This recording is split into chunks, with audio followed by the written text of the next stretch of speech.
خوشی تھی تو پڑھا نا، اگر خوشی نہ ہوتی تو ابو جہل کی طرح انکار کرتا، ابو جہل کی طرح انکار کرتا۔ پڑھا مانا مطلب یہ ہے کہ میں نے خوشی منائی۔ میں اس موضوع پہ نہیں جاتا، میں نبی علیہ السلام کی سیرت آپ حضرات کو سنانا چاہتا ہوں۔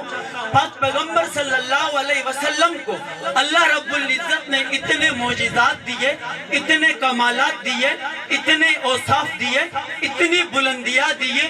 اگر میں ان سب کو بیان کرنا چاہوں، در حقیقت رب ذوالجلال نے پاک پیغمبر کو جتنے کمالات دیے، جتنے معجزات دیے، جتنے اوصاف دیے، جتنی بلندیاں دی، جتنی عظمت دی، دنیا کی کوئی لغت ایسی نہیں ہے جس کے اندر کوئی ایسا لفظ ہو، جہاں دنیا کو کوئی ایسا انسان نہیں جو پاک پیغمبر صلی اللہ علیہ وسلم کے ان کمالات کا احاطہ کر سکے۔